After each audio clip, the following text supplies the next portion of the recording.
booties for black girl nerds.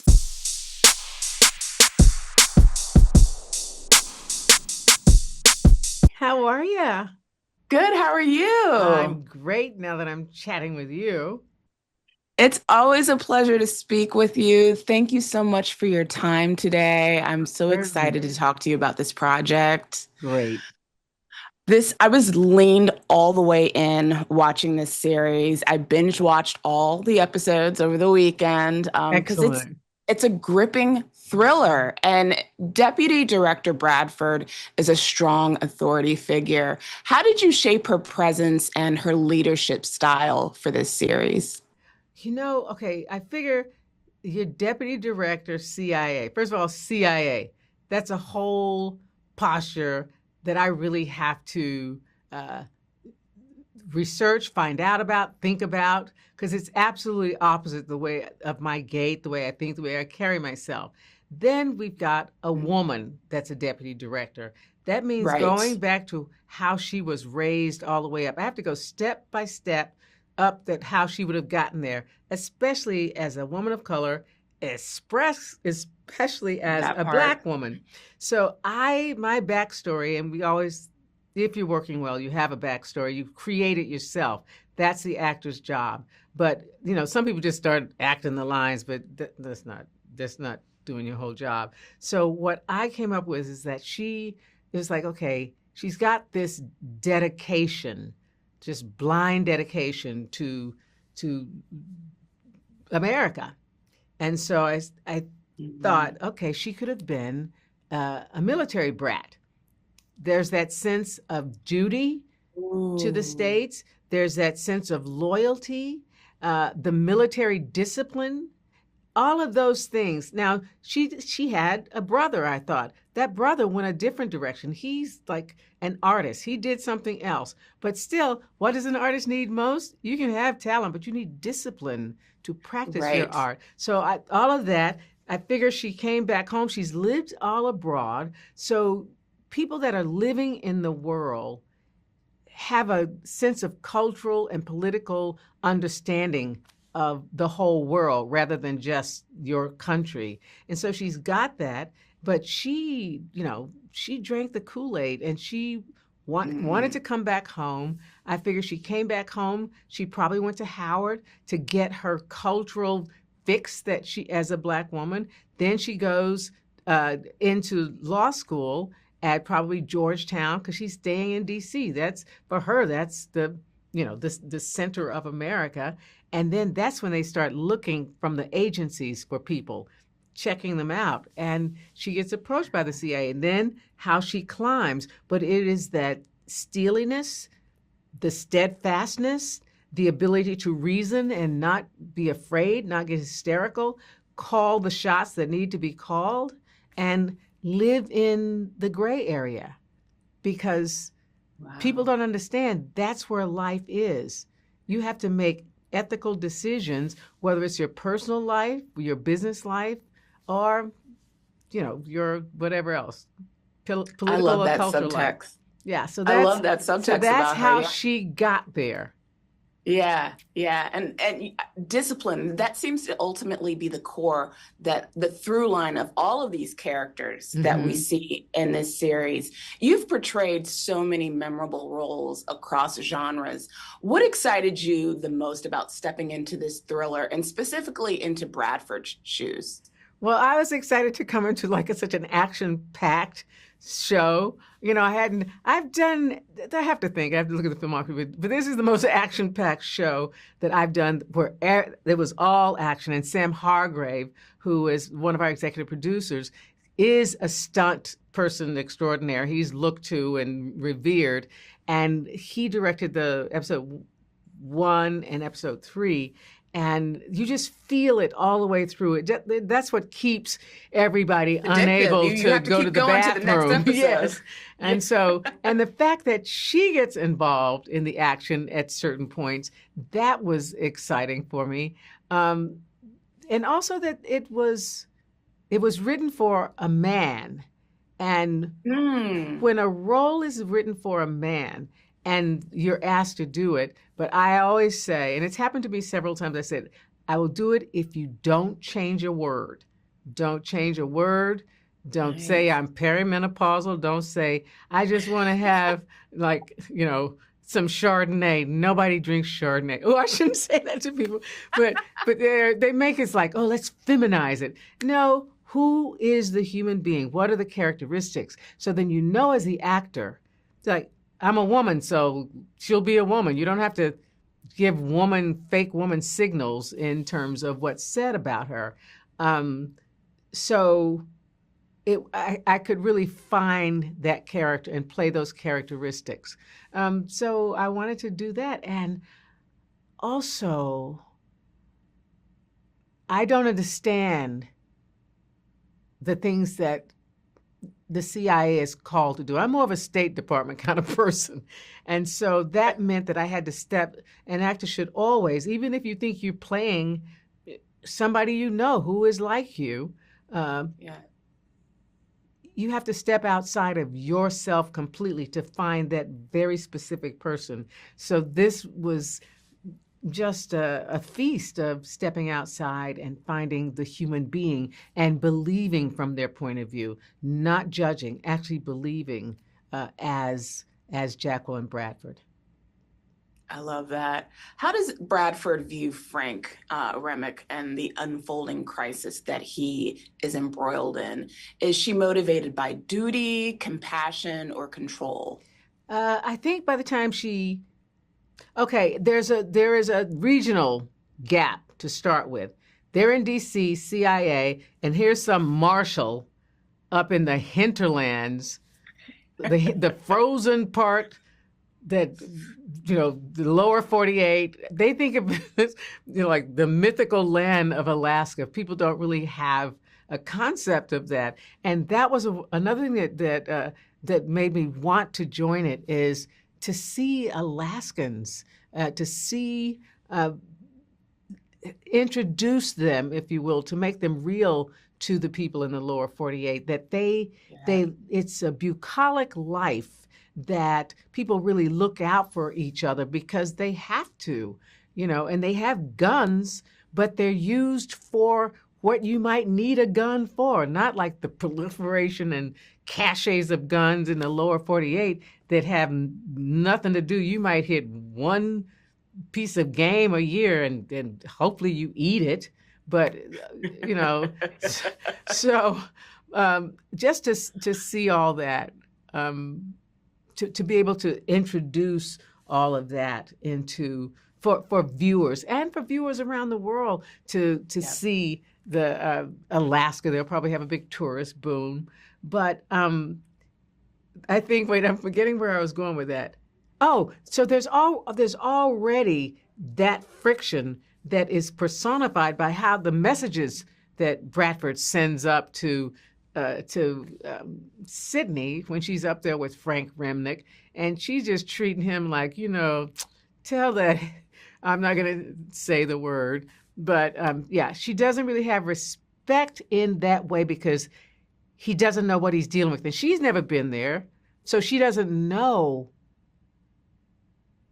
that going nuclear isn't the answer to everything, that you can have a strong safety system, because he's got a whole cadre of marshals up there, and they're just like, they would never get hired in D.C. or in, San Francisco, anywhere nearby, Seattle, to be in the police department, but yet they take care of business and they are committed. Yeah, so it's we see that juxtaposition all throughout in a lot of ways. I love it. I love that we explore the ecosystem and the community of Alaska in this series, and you deliver a beautiful performance. You never miss, anyway. Ms. Woodard, thank you so much. Let me tell you this that's interesting. Chinoye, who wrote and directed Clemency, yes, she spent her girlhood in Alaska. It's so wild, because I was like, what did you do? She went up there as before, maybe she was 7 or something, all the way until she left at 18. So it shapes all of us. There's been a lot of people of color, a lot of Black people went to Alaska following oil and all of that sort of thing. It is an amazing culture there, and I like the fact of it being introduced more, especially in terms of its values, because its values are like, what? But it's like, oh no, that's how country people used to be in the States, you know? Beautiful, beautiful. Thank you so much for taking the time to speak to Black Girl Nerds. I appreciate the conversation as always. I love you, and I love the Black Girl Nerds. We love you back. All right, darling. Thank you. Okay, bye-bye. Bye. Hey, Jamie. Thanks. Hi, Jason. How are you? I'm excellent. You got a pink microphone there. I do. I made it pink so it can go with the brand. You know, I got to make it all bedazzled. Thank you. Nice. Us. I really enjoyed watching you in this series. I love the plot twists and turns. It kept me engaged. I binged all of the episodes over the weekend. That's how dialed in I was into this series. So great job with this one. Well, you know, a nerd has a great taste and a great appetite, but they've also, you know, there's a level of quality because they watch it a lot. So I appreciate that stamp very much. Thank you very much. There are a lot of twists. We did not want anybody to be bored watching this or felt cheated. You will definitely not be bored watching this series. And one of the things that I admire about you guys as actors playing these roles in this type of setting is there's a real physicality to your role playing Frank. How much of that isolation and harshness did you feel while filming in Alaska? A lot. I mean, it hurt. I mean, I had a Theragun on standby all the time. I had mineral bars, and that was the point. You know, I want the audience to lean into Frank, to feel the isolation, to feel the pain, to feel the effort required as it doesn't stop. You know what I mean? It starts and goes from one day to the next, and it doesn't end. And now they've got his wife, and now his child, and now Donnie's, you know, now we're on a helicopter, and now you're finding out about what I've done in the past. And it's a wild ride, and that was part of the reason I wanted to do it. You know, I wanted that physicality. I wanted that challenge. I wanted to sharpen my mind and stay focused, you know, and also play a character that even though it's exhausting, is not heavy on my soul, you know? Yeah. That I'm going to, you know, I felt good playing Frank. I felt good letting the audience in. Not too much. I felt good earning the audience's respect, you know?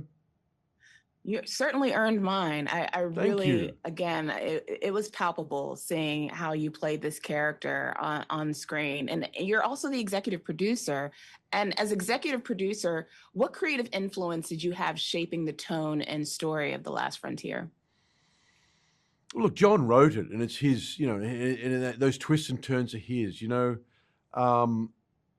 I push very hard for Haley Bennett. I've always, you know, I think she's got a quality that could be, you know, that is what you get in the end. A mysterious CIA operative with when you peel her back, is a beautiful woman at the heart of it, but has been forced to do some, you know, a lot of things, which has changed who she is. I push very hard for Haley Bennett. I've always, you know, I think she's got a quality that could be, you know, that is what you get in the end. A mysterious CIA operative with when you peel her back, is a beautiful woman at the heart of it, but has been forced to do some, you know, a lot of things, which has changed who she is. You know, it was more just a leadership thing as well. I mean, there were days, you know, it's just like to set the tone, to set the example, to make sure that all my guest actors were getting the space and the time required to give their best performances, because the show needs it. You know what I mean? When you're there every day on set, you feel the heartbeat of the crew. You feel the heartbeat of the, you know, you welcome and make everybody settle in and comfortable, because, you know, the show needs it. We need them to do the heavy lifting and the crazy work and the, you know, and give their best work. And so that was a great pleasure. You know, it was a really great pleasure to feel that. And that, you know, that is what really helped me find Frank. You know, the listening, you know, the focus being out, the calm inside some insane days of weather and storm and chaos and confusion of this massive production, you know, shifting, having to change with snow and melting snow, or indoors and outdoors.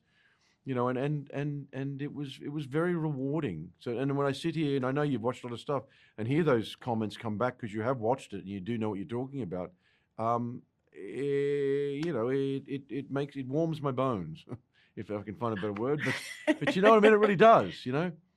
I love that. I love that. The series is about survival, not just physical, but also emotional. What message do you hope that viewers will take away from Frank's journey?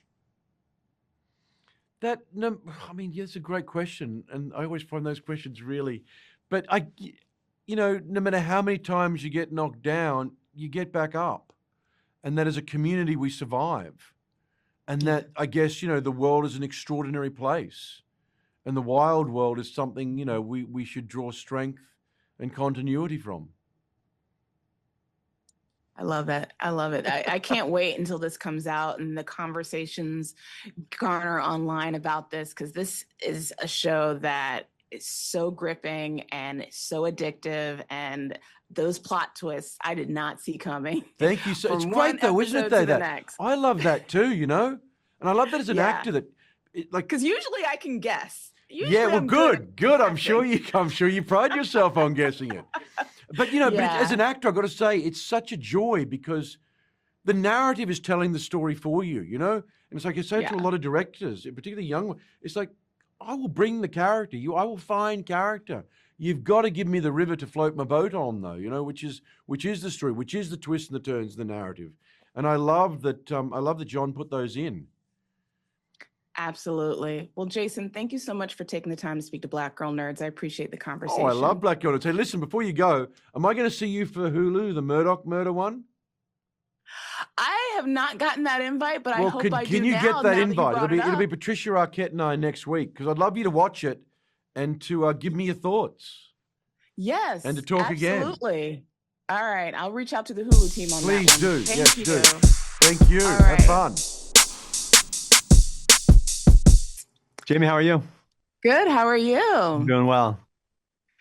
John, you got another banger on your hands. I hope so. Thank you. This was good. I was leaned all the way in. I binged all the episodes over the weekend. Like I could not stop. Oh yeah. Fantastic. This was good. This was really, really good. I mean, you've created gripping thrillers before. Of course, The Blacklist, was a big fan of that. What makes The Last Frontier a unique creative challenge for you? Well, it's big, right? I think that's one of the challenges. It's feature-esque in scope. I'm reminded just now, one of the producers at one point said these are almost feature-sodic episodes. You know, it's like each episode we hope to feel like its own movie, you know, and its own bad guy. And so there's a little bit of Blacklist DNA where you got a bad guy maybe of the week, not quite, but that we're following. And we have these sort of big overarching story. But I think just the scope of what we were doing, we had more time, we had more resources, we had directors like Sam Hargrave, and to sort of get your arms around all that and try to jam it into 10 episodes was a big undertaking. I love these climactic endings that you give us each episode, where you have to get to the next episode to see, okay, wow, how is this going to pan out? So very addictive, very engaging, the way you guys set up this thriller. Can you talk about how the idea for the series originated and what themes you wanted to explore from the start? Yeah, you know, I think, look, the show started as almost an image, right, of this plane, this prison transport plane crashed in the rugged sort of barrens of Alaska, and our one U.S. Marshal who has to go out and wrap his arms around this problem.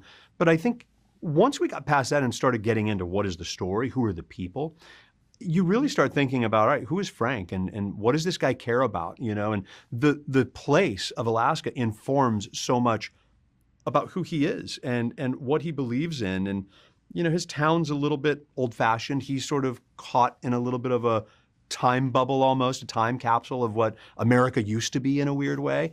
And he's confronted with all of these inmates and sort of a mystery that's so much larger than anything he's confronted before, that it really forces him to ask himself, if he's able to stay above the fray, if he's going to become somehow corrupted by this, or hold on to this moral fortitude, and that is sort of, that's what we're exploring, is sort of, I guess, not only who Frank is, but the grayness of it all, right? It's easy to pin things as black and white, and there's a polarization, but in the middle there's sort of a gray area where I think in each one of these characters, if they could call it their own movie, and they could justify why they're right, and I think that's kind of interesting. I love that. I mean, there's metaphors and everything with the Alaska coldness and the isolation of it all. It all kind of comes together. Yeah. How do you balance fast-paced suspense with character-driven storytelling in a show like this? Well, I love that you say that. I mean, that's one of my favorite things about the show, is that you have these sort of very frenetic, muscular, big, crazy action sequences, but then we stop down and we get to go sit with the characters, right? And a lot of those old movies that I'm a fan of, these old 90s action movies, they were only 90 minutes long, and sometimes those character moments were a little bit shortchanged, And this, with these 10 episodes, we get to sit with all our different characters in very intimate and quiet, very personal moments, and sort of learn more about who they really are. So taking those two and sandwiching them right up against each other, the quiet character stuff and the big muscular action, I think makes for a really interesting ride. That's where the show starts cooking, is when we go back to the characters' past, and that's where the development begins, and we really start to get to know who these people are and what their motivations end up becoming. I'm glad that works for you. I thank you. That's great. That's what I love about storytelling. Yeah. What was it like collaborating with Jason Clarke, both as star and executive producer? Jason's fantastic. He informed everything about the character. We had written the first episode, maybe 2, I think he had read. But when Jason comes in, you kind of have to re-examine everything and make sure it fits. And he has a warmth and a sort of, there's sort of something very common about him that I think feels like an everyman. But at the same time, you're not going to pull one over on him. He's quite capable, And so I think it started informing not only how the episodes were drafted, but how they were rewritten on set when we were trying to find the language and make sure it fit in his mouth, and the other actors as well. That back and forth of trying to that collaboration, I guess, is what it is I think key to having it really work and sing. Well, this was incredible. I like the fact that not everything is what it seems. Yes. So thank you, John, so much for taking the time to speak to Black Girl Nerds. Sure. I appreciate the conversation. Thank you. Thanks for the time. Nice speaking with you. Thanks so much for taking the time to speak with me. I appreciate it. We appreciate you. Thank you. Absolutely. I love the cat and mouse game between both of your characters, and I love your chemistry. It's palpable. I'm going to start with you, Haley. Did you have a specific research or preparation, either mentally or physically, to step into Sydney's mindset? Let me give you my coffee. Yes, I knew that the role would be incredibly physical, but I didn't want to show up looking, like I belonged in a Marvel film. I wanted Sydney to feel soft and real and damaged, and I was grateful that John and Apple TV was so accepting of that. That I didn't want to fall into the trope of like playing the strong, heroine or the So I was allowed to have a lot of I had a lot of creative input into making this character, and then we could so heavily rely on this amazing director who has a history with making the most incredible stunts in the past 10 years with from Marvel to Extraction, which was so beloved and audiences just ate up, and now to work with Apple TV and these incredible actors, Jason Clarke, these twisting twisting storyline where, that's about what happens when darkness comes out and rises, and how every person deals with that, and what it reveals about who they are and their character and what they stand for and what truth is. And it's complicated, and it's also incredibly entertaining. So I'm excited. The sweet spot of this show is in the twists. That's what I really loved about watching these episodes, and it made it a binge-worthy watch, is you had to go to the next one because those twists really anchor you in. And Dominic, for you, your character seems to live in this moral gray zone. Do you see him as a villain, an anti-hero, or something else entirely? The anti-hero. Yeah, I didn't ever. A couple of people mentioned about his moral grey areas and his villainous thought process, but I always saw him as someone who was doing the right for himself and for the country, and to reveal bad things about the past and survival. And he's surviving. I mean, he's once you say these revelations and these, which I completely agree with you. I've never known anything where you're like, what?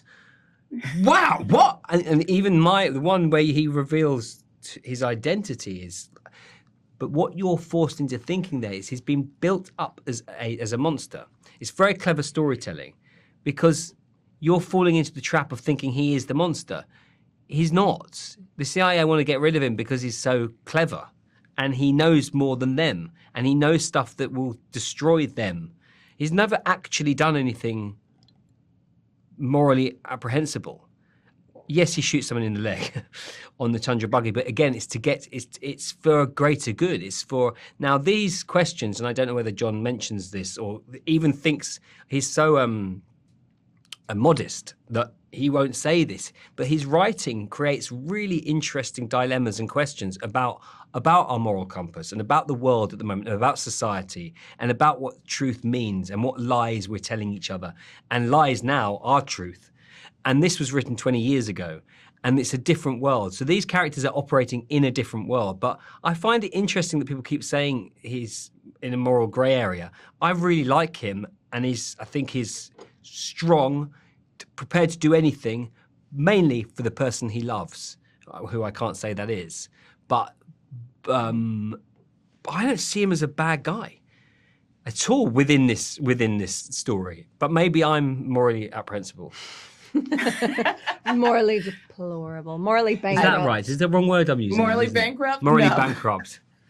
I'm morally bankrupt as a person, yeah. Mm-hmm. No, absolutely not. Well, I think this was an incredible show. John actually did mention the word gray zone, so maybe that's why people are bringing it up. But that'll be why. Did he mention a cheeseburger? That'd be a good name for a show. He didn't. He didn't. But thank you guys so much for taking the time to speak to me today. I really appreciate the conversation. Thank you.